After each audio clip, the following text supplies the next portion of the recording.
Sau câu chuyện của Quế Hoa trong gia đình Ibu, chúng ta sẽ theo dõi tiếp câu chuyện của nhà Milad. Milad có hai người vợ giống Ibu, đó là Alisa và Hanila.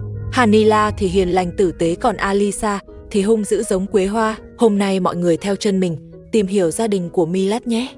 Ibu từng trải qua nhiều lần xung đột với Quế Hoa và hiểu rằng nắm đấm có thể tạm thời đè bẹp sự ngạo mạn của đối phương, nhưng nắm đấm không thể giải quyết tận gốc vấn đề. Trong một lần Ibu đến thăm nhà Milad, anh kể lại kinh nghiệm xử lý vợ của mình một cách rất thẳng thắn và có phần thô lỗ. Anh thừa nhận mình chẳng có tiền để ly hôn, nhưng cũng không ngại ra tay dạy dỗ Quế Hoa. Anh cho rằng dùng biện pháp cứng rắn ít nhất có thể đổi lấy một khoảng yên tĩnh tạm thời. Đồng thời, anh cũng chỉ ra rằng Milad quá dung túng cho con mụ Alisa. Chính sự mềm lòng ấy đã khiến mâu thuẫn chồng chất trong giới nông trại. Những lời nói này đã gây ra nhiều tranh cãi dữ dội. Một số người hâm mộ và hàng xóm hiểu được sự phẫn nộ và bức bách của Ibu. Trong mắt họ, Ibu là một người đàn ông đã phải chịu đựng quá lâu và cuối cùng bùng nổ để bảo vệ gia đình. Họ cảm thông cho hành động cứng rắn của anh, thậm chí cho rằng trong khi không thể dựa vào pháp luật hay tiền bạc thì một cú phản kháng nhanh và dứt khoát ít nhất cũng có thể giảm bớt tổn thương cho người yếu thế.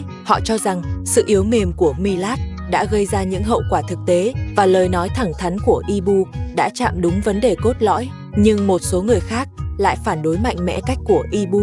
Họ cho rằng dùng bạo lực để trị bạo lực chỉ khiến mối quan hệ gia đình trở nên nguy hiểm hơn. Sự trấn áp ngắn hạn rất dễ sinh ra hận thù và trả đũa lâu dài, và bạo lực dù ở phía nào đều có thể đẩy người trong cuộc vào vòng pháp lý và đạo đức. Có bên thứ ba, pháp luật hoặc các tổ chức xã hội can thiệp để giải quyết bằng những biện pháp thiết thực, ví dụ như nhờ người thân giúp đỡ, tìm đến công an hoặc nhân viên xã hội, thông qua việc chia tài chính và chỗ ở riêng biệt để bảo đảm an toàn cho người bị hại, chứ không nên trông cậy vào nắm đấm của một cá nhân. Một phần khán giả khác đưa ra những ý kiến mang tính chiến lược chi tiết hơn. Trước hết, cần đặt việc bảo vệ Halina lên hàng đầu. Trong ngắn hạn, có thể nhờ người thân hoặc bạn bè đáng tin cậy ở bên cạnh. Nếu cần thiết, có thể sắp xếp cho cô tạm thời về nhà mẹ đẻ hoặc đến nơi trú ẩn an toàn. Milad cần thể hiện rõ lập trường và hành động cụ thể, hoặc là anh thực sự đứng ra bảo vệ gia đình và chấp nhận hậu quả, hoặc khi bất lực thì phải tìm kiếm sự hỗ trợ bên ngoài, tránh để người khác bị liên lụy. Còn nếu Alisa tiếp tục gây nguy hiểm,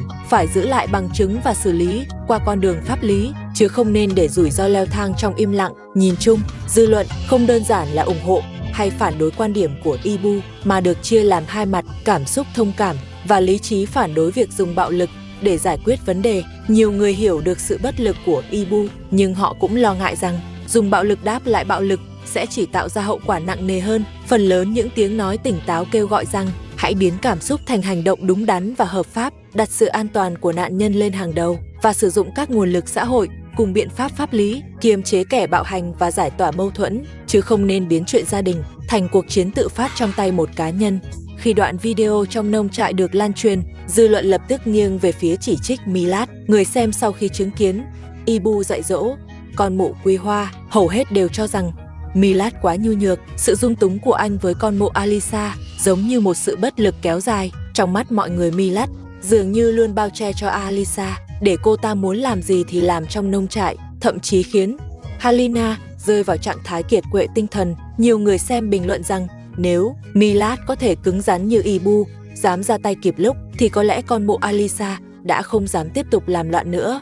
Họ nhắc đến việc Ibu đã dạy dỗ con mụ Quế Hoa, tuy có phần mạnh tay, nhưng ít ra điều đó khiến cô ta yên tĩnh hơn nhiều. Trong khi đó, Milad lại mãi chìm trong do dự, không dám thật sự đặt ra quy tắc cho Alisa. Người xem thậm chí còn chế giễu rằng Milad đối mặt với Alisa chẳng khác nào một đứa trẻ bị mắng. Dù chịu bao ấm ức, anh cũng chỉ biết im lặng chịu đựng. Có người nói, một người đàn ông như vậy thì giữ sao nổi nông trại và làm sao bảo vệ được Halina, người vợ cả của mình. Càng xem, họ càng tức giận. Họ cho rằng sự yếu đuối của Milad đã khiến cả gia đình mất cân bằng và làm cho cuộc sống của Halina càng thêm khổ sở. Phần bình luận ngày càng gay gắt. Nhiều người viết rằng mềm yếu là dung túng, hãy học theo Ibu thẳng tay trừng trị con mụ Quế Hoa, và nhu nhược chỉ giúp cái ác lớn mạnh. Họ tin rằng chỉ có sự cứng rắn mới có thể khiến con mụ Alisa dừng lại. Mọi người bàn tán rằng việc Milad quá nhún nhường chỉ khiến cô ta càng lấn tới, càng ngang ngược hơn. Có người còn nhắc lại rằng trước đây Alisa từng bị cha chồng dạy dỗ vài lần, lúc đó thì biết ngoan ngoãn đôi chút, nhưng từ khi Milad chỉ biết bao che cho cô ta Azima lại càng ngông cuồng và hỗn láo hơn. Một số khán giả còn bắt đầu nghi ngờ rằng phải chăng Milad đã bị Alisa thao túng từ lâu đến mức chẳng dám cất lời lớn tiếng. Họ xem sự im lặng của anh như một biểu hiện của yếu hèn và là cách trốn tránh trách nhiệm. Thậm chí có những bình luận cực đoan cho rằng nỗi đau của Halina chính là hậu quả của sự dung túng mà Milad gây ra. Tuy nhiên, vẫn có một nhóm nhỏ người xem đưa ra ý kiến khác. Họ cho rằng những gì thấy trong video chỉ là phần bộc phát cảm xúc. Bạo lực có thể dập tắt sự ồn ào nhất thời, nhưng không thể thay đổi được bản chất con người. Điều thực sự khiến con mụ Alisa ngừng quậy phá phải là những thay đổi trong cấu trúc gia đình và sự can thiệp từ xã hội, chứ không phải là sao chép cách làm của Ibu. Họ lo rằng nếu Milad cũng dùng biện pháp đó với Alisa, mọi thứ sẽ càng vượt khỏi tầm kiểm soát. Nhưng giữa làn sóng dư luận cuồn cuộn, những tiếng nói lý trí này nhanh chóng bị nhấn chìm. Đa số người vẫn cho rằng sự yếu đuối của Milad chính là nguồn cơn của mọi hỗn loạn trong nông trại. Họ mong anh có thể học được sự cứng rắn của Ibu, biết đặt giới hạn và hành động. Ít nhất cũng phải ngăn con mụ Alisa không được tiếp tục làm loạn. Với họ, lúc này, Milad không chỉ là một người chồng, mà còn là biểu tượng của trật tự nông trại, một biểu tượng đang quá yếu mềm để giữ vững cân bằng.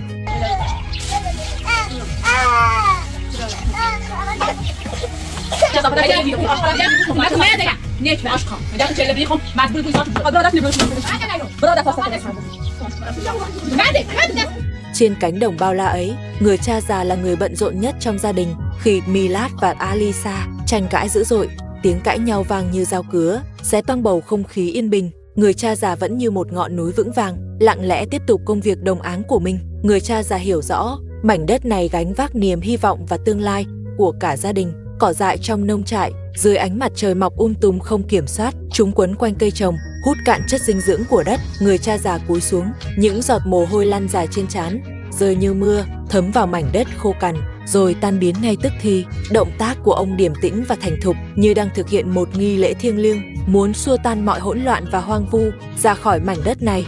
Người cha già dự định sau khi dọn sạch cỏ dại sẽ trồng thật nhiều cây trái. Ông nhìn về khoảng đất trống ấy, trong lòng vẽ ra một bức tranh tuyệt đẹp. Mùa xuân, cây cối đua nở hoa rực rỡ, ong bướm bay lượn trong nắng sớm. Mùa hè, bóng cây phủ mát cả khoảng trời, trái ngọt trĩu cành, tỏa ra hương thơm dịu dàng. Mùa thu, quả sai trĩu nặng, cả nhà vui vẻ thu hoạch giữa tiếng cười vang. Mùa đông, cây cối nghỉ ngơi giữa lớp tuyết trắng, tích sức sống cho năm sau. Giấc mơ ấy như ngọn đèn sáng dẫn lối cho người cha già bước tiếp, giúp ông quên đi những phiền muộn và cãi vã trong nhà. Thế nhưng hiện thực khiến người cha già không khỏi lo lắng. Milad bị Alisa làm cho mệt mỏi rã rời, không khí gia đình trở nên căng thẳng và nặng nề. Người cha già biết con trai mình đang chịu áp lực lớn, và tất cả điều đó phần lớn xuất phát từ chính quyết định của ông năm xưa.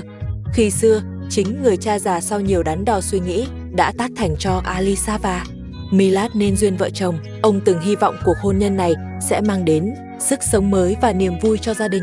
Nhưng không ngờ, giờ đây nó lại hóa thành một cơn ác mộng. Người cha già hiểu rõ, bản thân mình trong cuộc xung đột này cũng mang một phần trách nhiệm không thể chối bỏ. Tính khí bướng bỉnh và sự vô lý của Alisa một phần lớn bắt nguồn từ sự lơ là trong cách ông dạy dỗ của mình, và cả việc ông chưa thật sự lắng nghe ý kiến của Milad một cách nghiêm túc. Ông cảm thấy mình phải chịu trách nhiệm cho hiện tại của gia đình. Cũng chính vì cảm giác tội lỗi ấy, khi đối diện với Alisa, ông luôn tỏ ra đặc biệt cẩn trọng và bao dung. Dù rằng Alisa thường khiến ông thất vọng và đau lòng, nhưng ông hiếm khi trách mắng cô. Trái lại, ông luôn đổ lỗi cho bản thân mình. Ông nghĩ rằng chính mình đã không làm tốt việc dung hòa các mối quan hệ, nên mới khiến gia đình rơi vào cảnh rối ren như hiện tại. Trước mặt Alisa, lời nói của người cha già luôn đầy sự nhẫn nại và kiềm chế. Ông cố gắng dùng giọng nhẹ nhàng để khuyên nhủ cô, mong có thể xoa dịu những oán hận trong lòng cô. Khi thấy Alisa bình tĩnh hơn đôi chút, ông sẽ khẽ nói: Alisa, hoàn cảnh gia đình ai cũng đang rất khó khăn, Milad cũng cực khổ chẳng kém. Tất cả chúng ta đều mong nhà mình yên ấm, hòa thuận. Nếu cô có điều gì muốn nói thì cứ nói nhẹ nhàng, đừng làm ầm ĩ thêm nữa. Nhưng Alisa lại thường làm ngơ trước những lời ấy, vẫn cứ làm theo ý mình. Điều đó khiến người cha già càng thêm bất lực và đau buồn.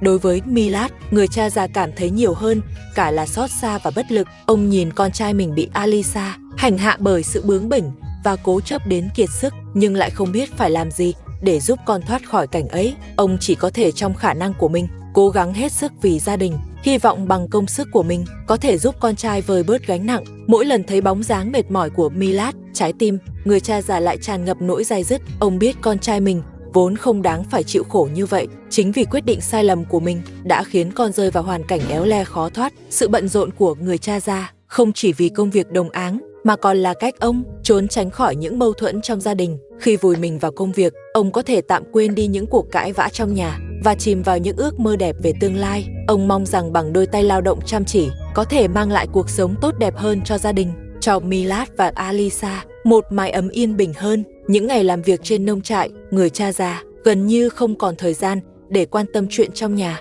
Mỗi ngày, ông thức dậy khi trời còn chưa sáng, tận dụng ánh bình minh nhạt để bắt đầu một ngày làm việc mới. Ông cẩn thận dọn dẹp từng tấc đất trên nông trại của mình. Sau khi dọn sạch cỏ dại, ông lại bắt đầu chuẩn bị trồng cây ăn trái. Ông cày xới đất, bón phân, tưới nước. Mỗi công đoạn đều chứa đựng bao tâm huyết và niềm tin của ông. Dù người cha già luôn cố tránh khỏi những rắc rối trong gia đình, nhưng là một thành viên trong nhà, ông không thể hoàn toàn đứng ngoài cuộc. Ông thường đứng trên con đường nhỏ giữa cánh đồng, nhìn xa về phía ngôi nhà mà trầm ngâm suy nghĩ. Ông biết tình hình trong nhà đang ngày càng tồi tệ. Nếu cứ tiếp tục như vậy, gia đình sẽ đứng trước nguy cơ tan vỡ. Ông cũng trăn trở tìm cách để hàn gắn mọi thứ, để Milad và Alisa có thể trở lại hòa thuận. Thế nhưng người cha già hiểu rõ, giải quyết mâu thuẫn trong gia đình không hề dễ dàng. Tính khí của Alisa chẳng dễ gì thay đổi, còn Milad thì đã kiệt sức. Vì chịu đựng quá lâu, sự kiên nhẫn của anh gần như đã cạn kiệt. Người cha già cảm thấy mình thật nhỏ bé, như đang đứng trước một cơn bão, không thể ngăn cản. Nhưng ông không hề bỏ cuộc. Ông vẫn tin rằng chỉ cần còn một tia hy vọng thì vẫn phải cố gắng nắm lấy.